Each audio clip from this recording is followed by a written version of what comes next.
Hello, my name is Carl Street. I'm the Vice President for Behavioral Health Services for Youth of Tomorrow, and I've worked at Youth of Tomorrow for over 19 years.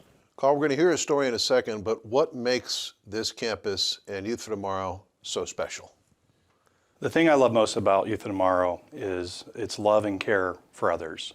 Our priority is to help children, families, adults in our community, but that love also carries over to taking care of the staff and everyone that we come in contact with. There's a genuine passion and concern for the care of others, and I absolutely love that. And you are a local guy. You grew up in this area, so I don't want to go too far back, but what's it like for you? How has this place changed since you first stepped foot on this campus? Well, in 1989, when I started at Youth of Tomorrow, we had our main residential home at the end of the driveway that was built the first year, the director's residence, which is in the front of the property, which was a regular home, and we had trailers for school. When you look at the campus now, and you look at all the many different residential homes, a full school with a gymnasium, library, the technology that we have now, we have off-site offices, regional offices that I oversee, 6 regional offices for behavioral health services. It's amazing. I mean, you can't even believe it. From when I first walked on, it was just like grass and trees and a couple buildings to what the Lord has been able to give us and bless us with us at this point. What brought you here in your first tour of duty? So when I was 21, I had an injury. I was working in construction and working in our church youth group and as a youth assistant, and had gotten injured to the point where I needed to change careers. And someone in the community had shared with me about Youth of Tomorrow, Joe Gibbs, and you do such a great job working with teens. You should go out there and apply. And I heard a little bit, so I actually applied for the position, and at first they said, "You're too young," and we need to kind of wait, maybe come back a little bit later. But the good news is about 3 months later, they gave me a call and had me come out, and it worked out really well. What were some of your early duties when you first started? So when I first started, I was I kind of worked the weekends. So I did doubles on the weekends and then weeknights. I coached the basketball team here. I did that for over 9 years. We also did work days on Saturdays where individuals, in addition to doing homework and sports, we also did chores and things like that. So, my job was to assist the house parents and to kind of make sure that there was consistency in the evenings and the weekends, but also a lot of activities for the young men to do, including going to church or opportunities to play sports or things like that. You left for a 10-year span. What did you learn while you were away? And what was the process like for you after you departed Youth of Tomorrow? And you did come back, obviously, but talk about your time away. So I left Youth of Tomorrow in 2005, the summer 2005, and I was the Director of Residential Services at that time. I really had a desire to move into the counseling field in substance abuse, mental health. And so I took a position with Prince William County Community Services with Drug Offender Recovery Services. So I provided mental health and substance abuse treatment inside Prince William County Jail and in the jails through the CSB, and did that for 10 years in addition to running an intensive outpatient group part-time with the county, and really enjoyed that. And during that time, I was able to get my license in professional counseling, my license in substance abuse counseling in Virginia, and got a lot of experience and knowledge, and really enjoyed that line of work. You've got great credentials. What brought you back to Youth for Tomorrow? Well, in the year 2014, I had kind of had all my licenses and was kind of looking around and really felt in my heart a calling to reach out to Youth for Tomorrow. Don't tell me why. Residential work is hard, but it's very rewarding, and sometimes you don't see that till years later in the changes that our youth make.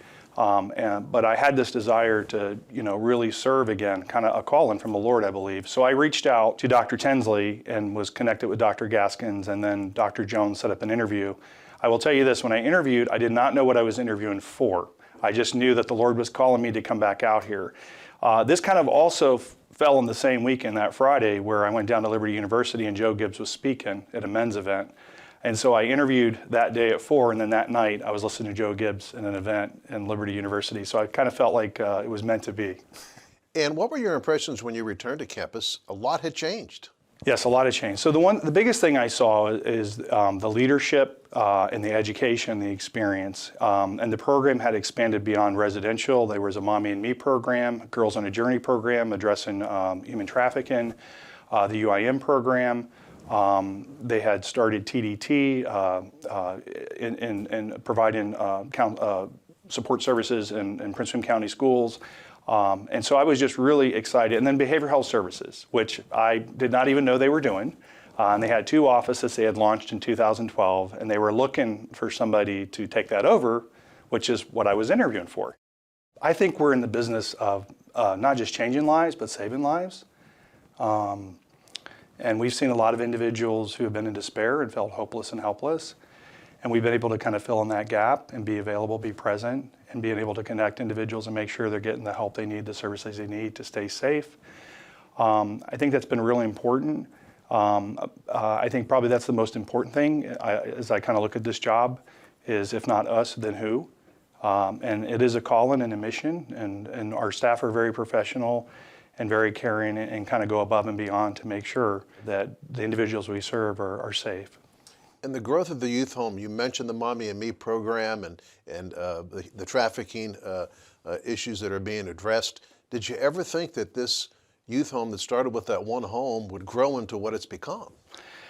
I thought they would grow, I just didn't know how, but I knew what we were doing was different than anyone else. To fundraise and to get other resources to provide excellent care, professional care in the manner that we do, and really put in the needs of the families and individuals first.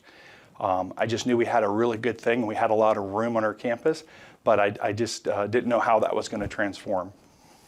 Describe your feeling of pride being here as someone who grew up in this area, and obviously you left, so you saw some things that you didn't see here that were part of your career, but you've been here again in your second tour for a while. Discuss your feeling of pride being part of this team. I love helping others, and my primary focus has been since I've come back is really to pour into my staff who do the direct care service. And the thing that I've been most excited about is the individuals, the diversity, the skills, what we've been able to establish, not just on campus, but off-site in our behavioral health.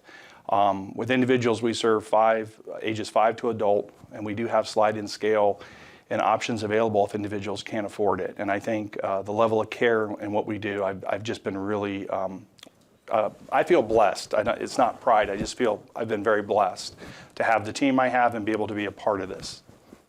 At our outpatient behavioral health, we do an intake assessment screening to kind of look and assess level of need, diagnosis, and can we provide services. And if not, then we take the extra step to connect them with the appropriate services that they need.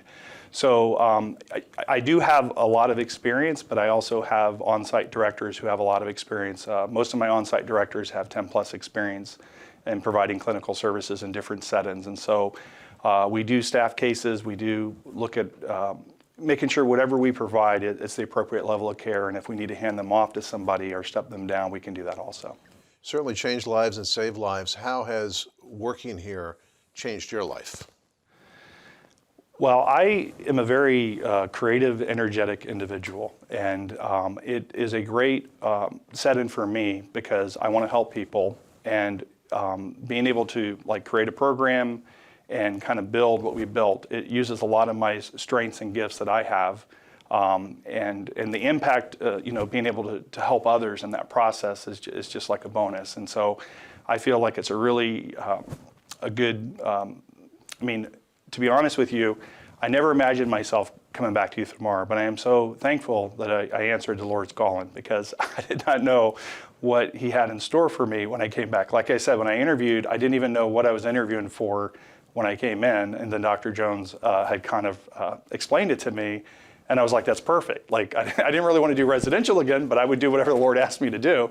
I know He wanted me to come back to Youth tomorrow, but when He mentioned behavioral health, outpatient mental health, and what we're trying to grow and what they had, the vision, what His vision was, and me being able to be a part of that and kind of, orchestrate and kind of put that into place, it's just really been exciting and neat. You are young enough to talk about the future of what this campus is going to be like in the next 10, 15 years. What are some of the visions as someone who is responsible in a very high responsible position here on what Youth for Tomorrow might look like in 10, 15 years? Well, I will say that, right now, what I've seen even in the past couple of years is there's a lot of hopelessness and a lot of worry and anxiety and fear. And we've seen more mental health issues for individuals who maybe before were able to manage that with their support, their families, school structure, things like that. But we're starting to really see individuals needing help. In addition to, I think the stigma for getting help in mental health has gone way down, and that individuals understand that it's okay to reach out and ask for help. So I really do envision us, along with like being able to provide telehealth, face-to-face, the services we provide for the school system, treatment foster care, residential, outpatient behavioral health, medication management. I think we're really hitting a real need that is present right now in our world, and I hope that we can continue to meet that need and grow and be a resource to those who are seeking that.